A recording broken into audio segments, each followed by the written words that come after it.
Wanted to update you guys on a story that we covered here previously, which was the Democratic Party conspiring and using some dirty and also potentially illegal tricks to get a Green Party candidate kicked off the ballot in the Senate race in North Carolina. So that Green Party candidate is Matthew Hoh. He is a veteran. He had collected all the signatures and done everything he needed to do to get on the ballot there. And then the Democratic Party came in and they did a couple of things. So the first thing they did is they took all the signatures on his petitions and they called through, because they have the voter file, so they have a lot of this data and contact information in their records, called through to try to persuade all of these signatories to take their name off the ballot. Now, that's sort of gross and anti-democratic, but it's not illegal. But they were also caught pretending to be with the Green Party to put added pressure on those people to pull their names off of the petitions. That didn't work out. They didn't get that many people to agree with them. So it looked like Matthew Hoh was going to be on the ballot as a Green Party candidate. He had way more than enough signatures on the petitions. Then the State Board of Elections, which is a split between Republicans and Democrats have the majority in North Carolina, meets, and the Democrats vote in a partisan bloc to still block him from the ballot because they say there might be fraud. They didn't prove that there was fraud in the signature gathering, which is incumbent upon them to do. You have to show this one is not legitimate, that one is not legitimate. Specifically, they said, we think generally there are enough questions here that we're just going to kick you off the ballot. Okay, so that's where things stood previously. Matthew Hoh and the Green Party went to court to try to regain ballot access, and lo and behold, a federal judge agreed with the Green Party.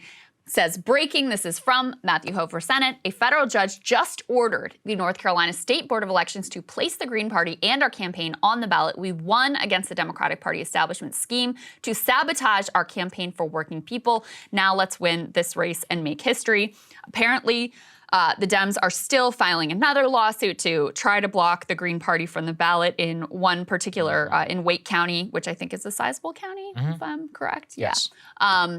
In the state. So the legal battles are not over, but the fact that a federal judge agreed with the Green Party here and reinstated them on the ballot just shows you how outrageous and how ultimately illegal the techniques were that were being used here to try to block people from having another choice on the ballot. Just beat him on the ballot. Go ahead. I mean, I just don't get it. Like, all of this. Do democracy. Do that. Just beat him. I mean, the Green Party people are on the ballots all the time, but they rarely win, okay? There's zero evidence actually to show even that the Green Party had any real effect in 2016.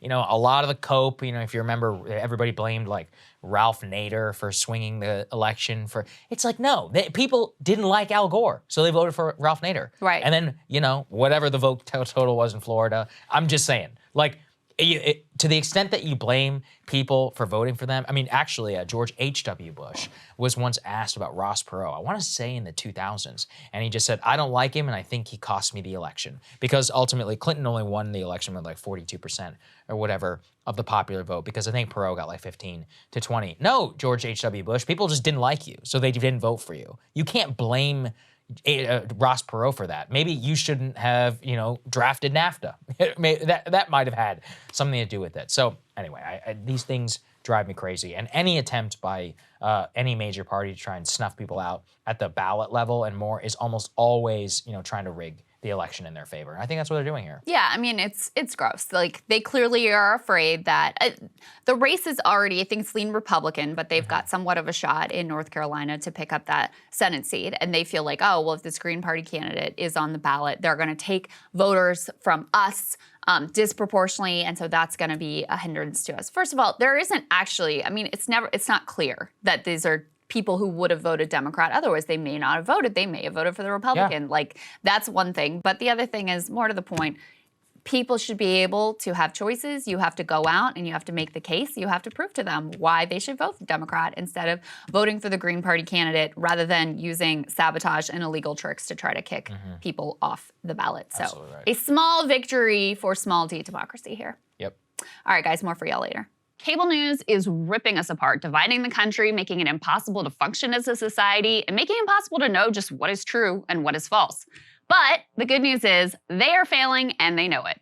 That is why we're building something new, a new mainstream, a healthier one, something more trustworthy, something that we are going to need in one of the most pivotal times in American history. We are building up here for the midterms, for the upcoming presidential election, but we need your help. So if you can help us out by becoming a premium member today at breakingpoints.com, we're trying to change America for the better and the entire world. So what are you waiting for, guys? Go to breakingpoints.com and sign up and help us build a new mainstream.